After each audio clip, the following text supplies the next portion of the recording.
Hi guys. Remember Steven Avery? Steven Avery and Brandon were both convicted of Teresa Halbach murder back in 2005. Well guys, there is a confession.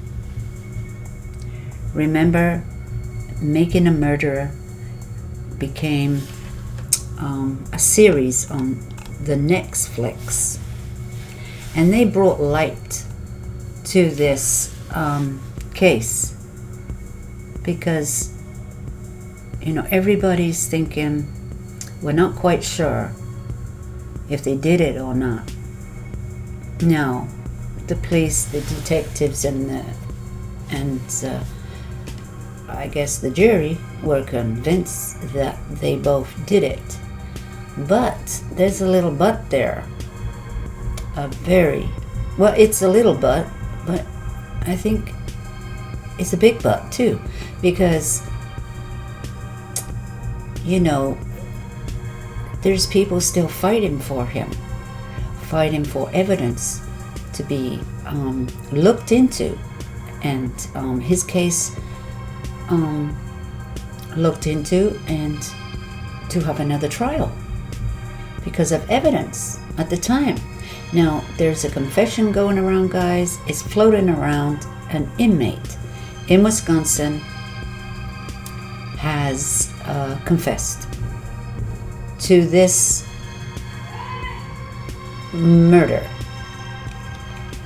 And Newsweek, the documentary filmmakers, reportedly claim a Wisconsin inmate confessed to killing Teresa.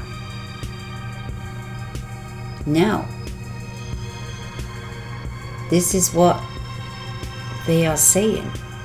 The filmmakers of Newsweek's documentary Making a Murderer said that an inmate confessed in their documentary. Now, Steven Avery's lawyers said a confession is no good until it's corroborated, and they need it in writing, and they want to know who it is. But they're not saying at this time, the filmmakers of Newsweek are not saying who it is at this time, but they did say that the confession is from an inmate. So how about that, guys? Now, what do you think? You think this is the inmate made it up?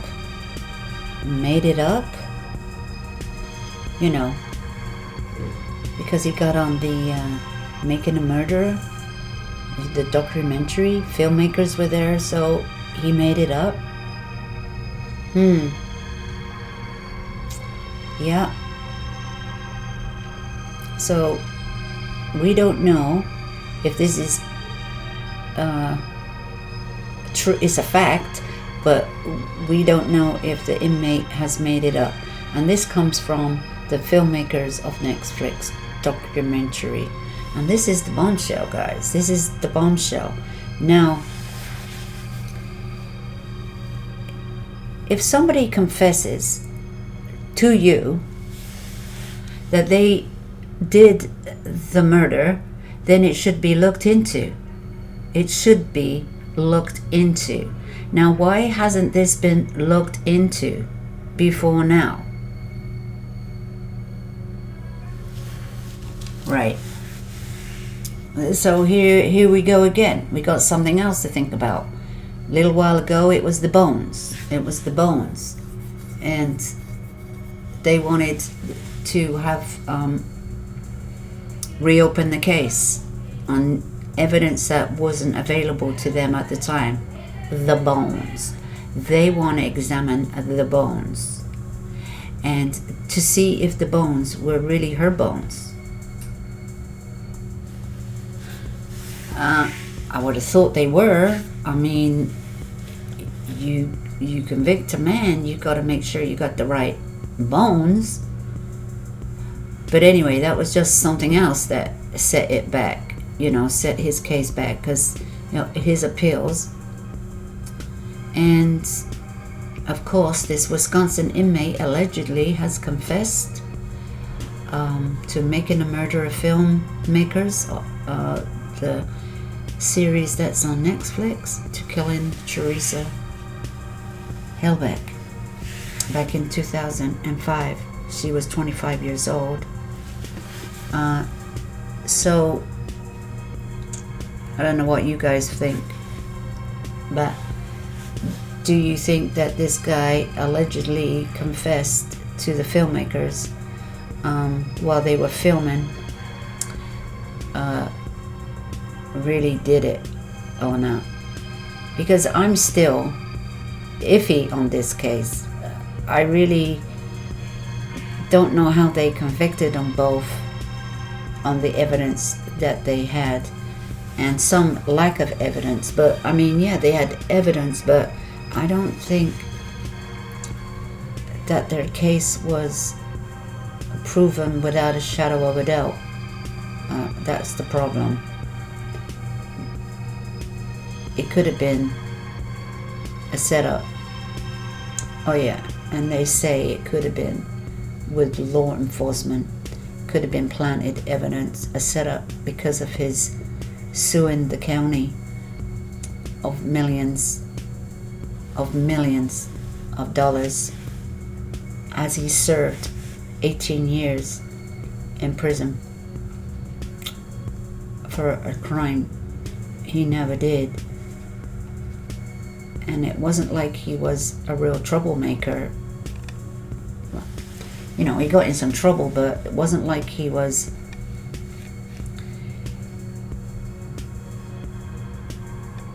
the crazy guy that they make him out to be. Where's all that evidence? And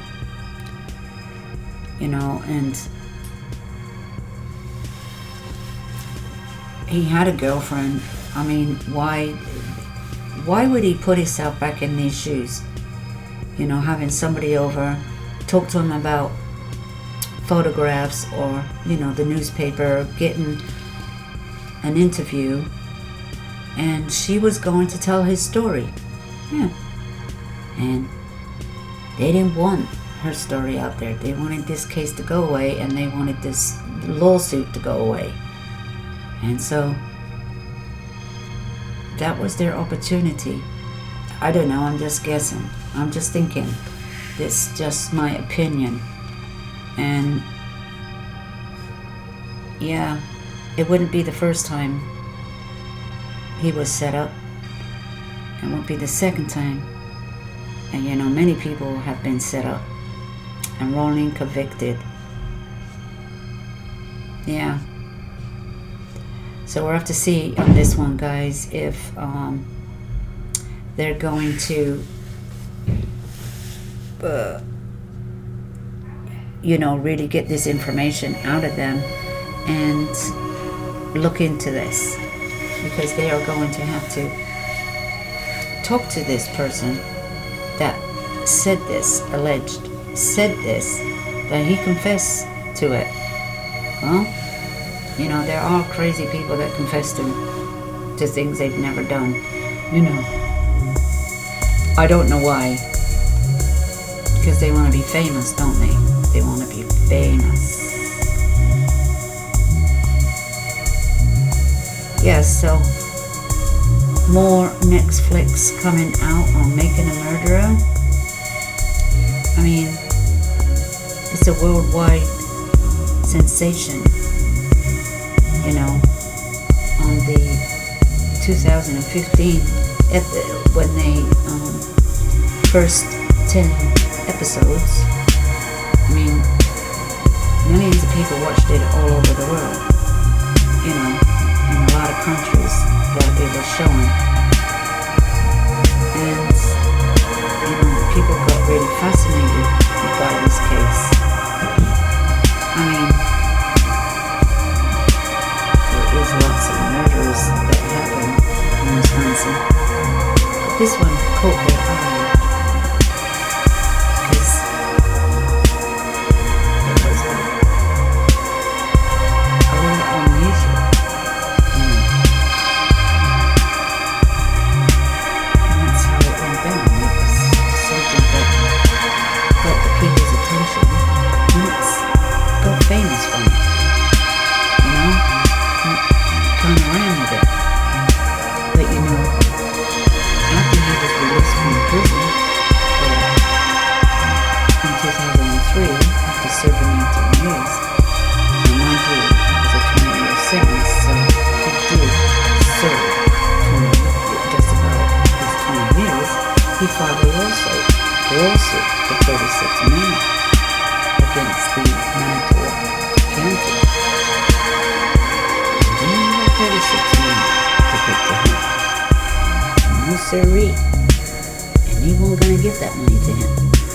And you know, he even said that he'd lower it. You know, but they weren't going to give him the money. They wasn't going to give him a cent. Even if he was an innocent man, he was proven innocent. Proven innocent. There was no shadow of a doubt that he did not commit this, but he had to serve 18 years to prove it. He had to serve 18 years. And now, he's back in there for life, and he won't never see his money. But you know what? There's still a lawsuit going on, because he started this lawsuit, and so he's still entitled to this money. Oh yeah, let's see, he's still entitled to this money. This is why he's going to get a settlement, and this is going to be what people think about spending their time, because I really do believe that they're going to get a payout from this. Oh yeah, he's got a lawsuit going on. Man, they are going to get some money out of this. Somebody is making some money out of this.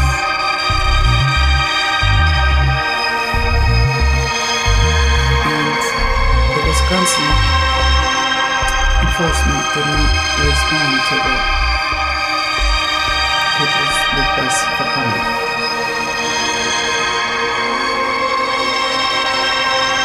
And that's it on the Steven Avery update.